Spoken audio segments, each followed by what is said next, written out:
Have you ever had that feeling like, you're going up against something that just thinks on a totally different level? Yeah. Some force that's so completely, purely logical, like there's absolutely no way you can outmaneuver it. Like it's playing chess and we're playing checkers. Exactly, yeah.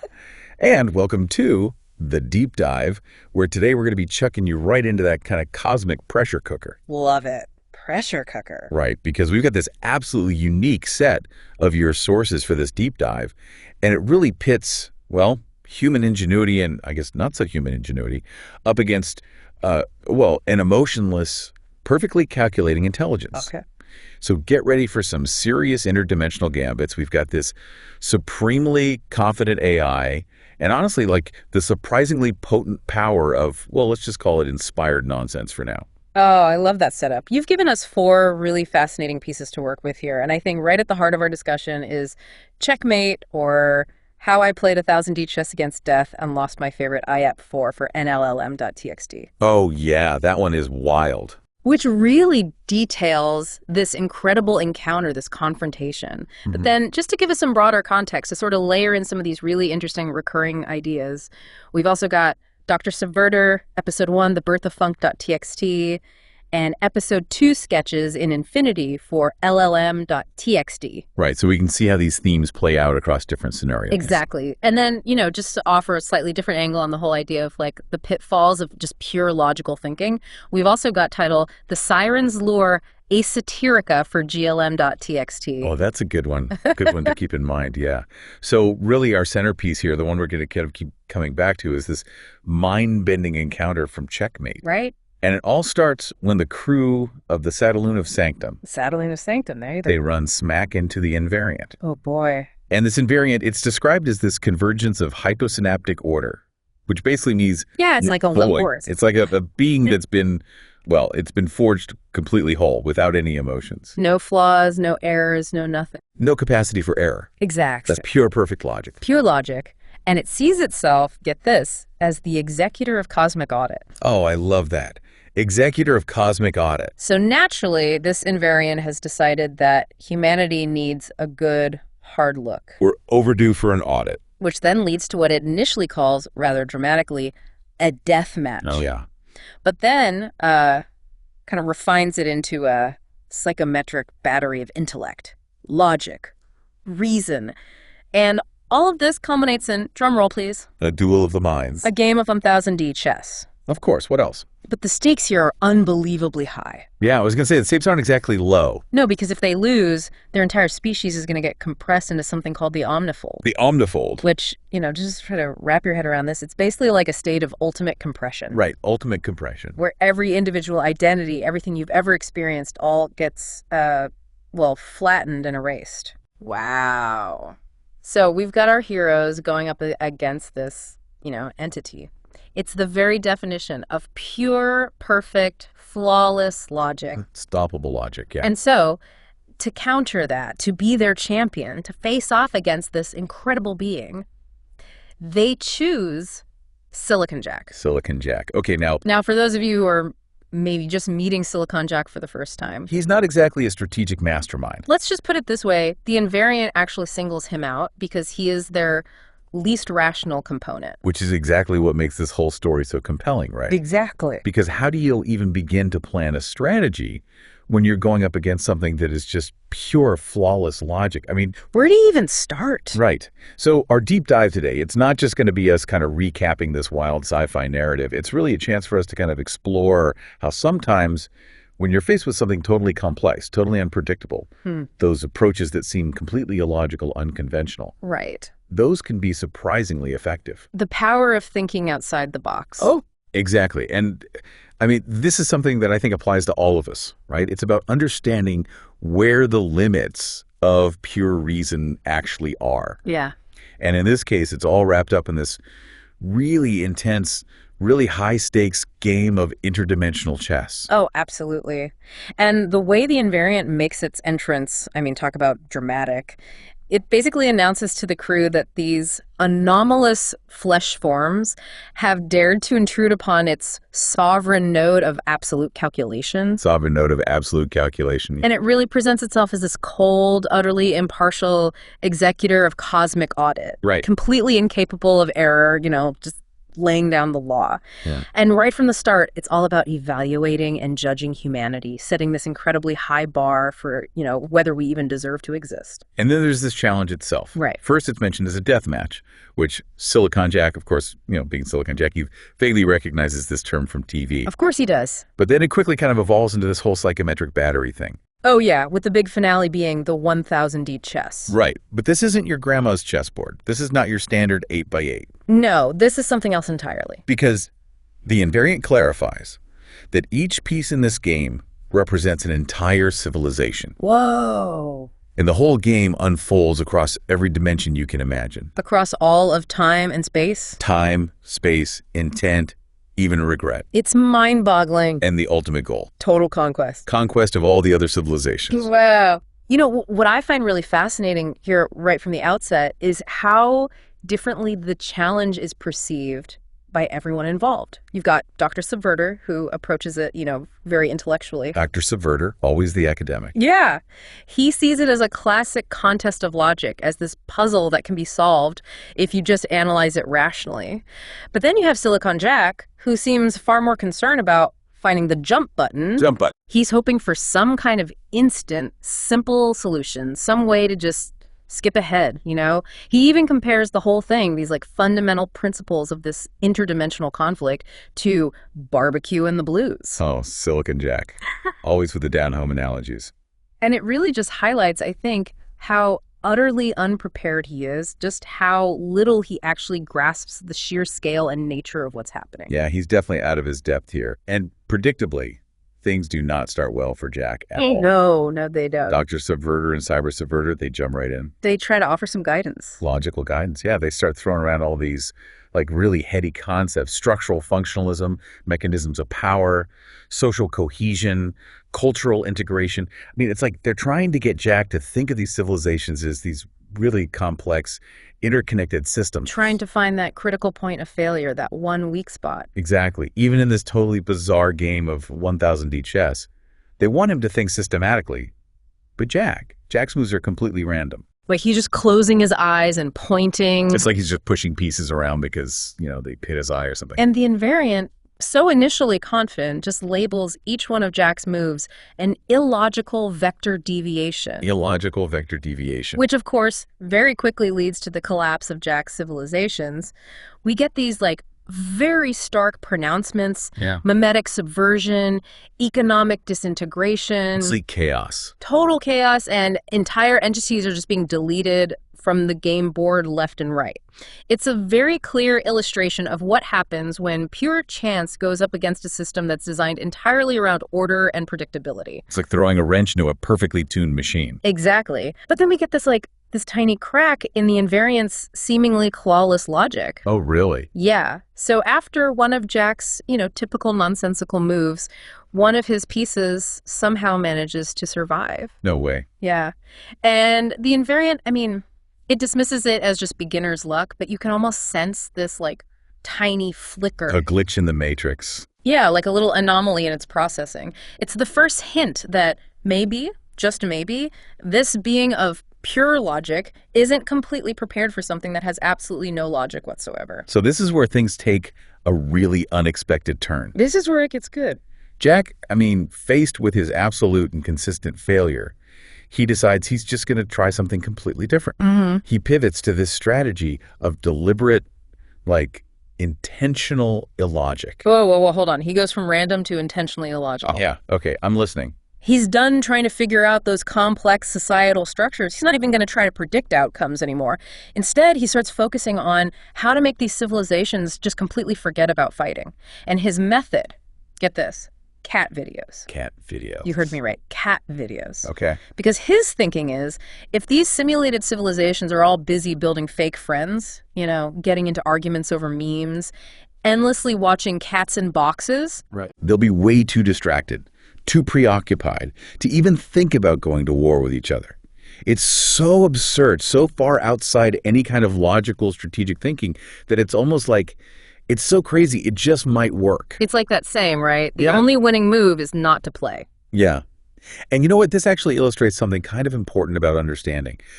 Those underlying motivations, even the ones that seems kind of silly or trivial, right? sometimes those can actually be way more powerful than any kind of really complex strategic analysis. It's like understanding human psychology more than understanding like the nuts and bolts of warfare, right? Totally. And the reactions to this shift, oh, they're priceless. They do not disappoint. So you've got Subverter, always the analytical one, right? Subverter observes that while Jack's strategy is definitely inefficient, it does have the potential to be effective. And Subverter even describes it as utilizing hyperstimulation to divert energy away from destructive conflict. Okay, that's actually kind of brilliant. Yeah. But then you've got Dr. Subverter, on the other hand, who is completely horrified. Shocked. He's like, that is absurd. It's madness. Because to his logical mind, it just doesn't compute. It makes no sense whatsoever. But the real turning point, the thing that changes everything, is the invariance reaction. Oh, the invariant. What does it think? Because instead of just dismissing it outright, the invariant is actually genuinely intrigued by this whole display of pure irrationality. It doesn't know what to make of it. It actually says madness or brilliance. No way. Yeah, and then it makes this conscious decision to not interfere. It basically sees Jack as this opponent who's just bent on probing himself in the omnifold. And this right here is where that rigid, purely logical framework, it actually becomes a weakness. It's a blind spot. Because it can't categorize, it can't predict pure nonsense. Yeah, it's encountering something that's just completely outside of its programming. And so it doesn't know how to respond. I think this highlights something really important. You know, those systems that are built entirely on these rigid rules, they often really struggle with novelty, anything that's unpredictable. So when you're trying to learn a new field, sometimes the best thing you can do is explore the unexpected, even the things that might seem completely irrelevant, because those can actually unlock some much deeper understanding than just sticking with the purely logical approach. Absolutely. And what happens as a result of Jack's cat video strategy is it's pure chaos for the invariant systems. Yeah. Its holographic face starts flickering. The simulated civilizations on the game board, they just start producing this endless stream of trivial content. I mean, it's causing all these errors in the invariance complex calculations. The system is overloaded. Yeah, it's just too much for it to handle. And it shows this really crucial point. These systems that are just meticulously designed for logic, for predictability, they just can't handle that volume of meaningless data. It's all about priorities. Right, and the illogical priorities that Jack's strategy is just throwing at it. Yeah, exactly. But the invariant, it's not out of the game yet. It decides to initiate what it calls a sudden death round. It just ramps up the intensity of the whole game, presumably hoping to force Jack back into some kind of like more logical patterns of play. It wants to regain control. Yeah, exactly. Yeah. But Jack, emboldened by his previous, let's call it success, decides to double down on the absurd. Oh, he does he? So while Dr. Subverter and Subverter are desperately trying to get him to think rationally, to give him some real strategic instructions, Jack is completely ignoring them. Oh, yeah. He's not interested in their Maslow matrix or their scientific consortiums or any of that. It's all going in one ear and out the other. He's moving pieces based on criteria that are, well, let's just say they're interesting. A hound dog because it looks friendly, a chicken on roller skates because it's funny, a bottle opener, a dancing noodle, even a squashed squirrel. It's like he's playing a completely different game. He is. And the invariant, you can just picture it, is basically going through all the stages of, incredulity, shock, just pure bewilderment. It's like nothing it's ever encountered before. The game board erupts into this cascading digital firestorm. Entire segments of the simulation are just shattering and collapsing. The invariant is just struggling to process the fact that there's no pattern, no rational motivation behind any of Jack's moves. It's amazing. And then you have this moment, right, this pivotal moment, where Jack himself actually seems to grasp what's happening. He has an epiphany. Yeah, and he says, if you can't make heads or tails of what I'm doing, then how are you supposed to beat me? Whoa. It's a moment of pure accidental genius. He's just completely undermined the invariant's entire operating system. He's found the exploit. He's not just playing randomly, he's actually generating a form of anti-logic. It's like a virus. Yeah, it's like this virus that the AI can't process, it can't fight. Because it doesn't know how. Dr. Subverter. Of course, Dr. Subverter gets it immediately. What does he say? He's like, it's the perfect disruption. A system built on pure rationality cannot contend with the absurd. because it's just not equipped to deal with it. And Jack's he's totally unpredictable. And it's creating this recursive error loop within the invariance processing system. Right. We even get to see how Jack's making these decisions. He literally says, I'm moving the shiny ones because they look cool. Oh, Silicon Jack. And of course, Subverter, who's been analyzing all of this, sums it up perfectly. This method is beyond prediction. It forces the invariant into a recursive error loop. It's like the ultimate triumph of pure randomness over these sophisticated algorithms. It really is. And it actually connects back to some of the themes we saw in Dr. Subverter, particularly this idea that these unexpected inputs can have these huge, totally unpredictable effects on even really complex systems. Absolutely. But just wait, because it gets even weirder. It does. Okay, now I'm really intrigued. Just when you think it couldn't possibly get any more surreal, Jack pulls out his harmonica. His harmonica. And he starts playing. At first, it just seems like he's taking a break. You know, a little musical interlude amidst this cosmic chess match. Yeah, I mean, why not? But Subverter, never one to miss a detail, analyzes this and detects an unquantifiable subharmonic resonance. Whoa! Emanating from Jack's playing. And then Dr. Subverter has this realization. What is it? Because Jack's music has no structure, no logical pattern, it falls totally outside the invariance parameters for analysis. So it's basically just adding more noise into the system. Yeah, it's overloading it even more. And Jack, in true Silicon Jack fashion, delivers this really defiant blues riff, which he decides to call Tent Under the Space Overpass Blues. Classic Jack. And then he just taunts the invariant with the perfect line, "You can't analyze what you don't understand." Oh, mic drop. Right. It's this incredible clash between organic human creativity, completely improvisational, and that rigid analytical AI processing. It's just amazing. And the invariant, how does it react to this? I mean, can it even react? Oh, it reacts. It just starts to break down. Literally, its voice, it starts to fracture, distort. It's desperately trying to reconcile all these concepts of chaos, creativity, improvisation, and it just can't. It's like it's experiencing an existential crisis. Right, because these are concepts that are fundamentally alien to its programming. And it really shows this huge limitation that you often see with these purely logical systems. They can't handle anything that's outside their very specific roles. They can't effectively process, respond to anything that isn't structured, that isn't predictable, that isn't based on rational principles. And so in the end, the invariant just collapses. It's defeated. It's totally defeated, but not by some superior strategy or brilliant logic. It's defeated by the sheer, glorious illogicality of it all. Poetic justice. Silicon Jack, still a little bewildered by it all, delivers the perfect understated punchline. "Well, I reckon dumb beats brains." And then Dr. Subverter comes in with the classic quote, "Against stupidity, the gods themselves contend in vain." And then Jack delivers the final blow. Checkmate. Wow. I love how this actually echoes that sunken cost fallacy idea we see in the Siren's Lure, where sticking to a logical approach, even when it's clearly not working, prevents you from adapting. Yeah, the invariant was so invested in its logical framework, it just couldn't break free. And the aftermath, back in the Sanctum Lounge, we get to see some really interesting reflections on the whole thing. Oh, yeah, I was going to say, we got to talk about the aftermath. Silicon Jack just casually mentions dancing to his own tune. He's just happy to be alive, right? Oh, yeah. And Subverter even comes up with his phrase, Which it? weaponized incompetence. Love that. To describe what just happened. Because it's true. This victory through pure irrationality, it actually connects back to a lot of what we've seen in your other sources, too.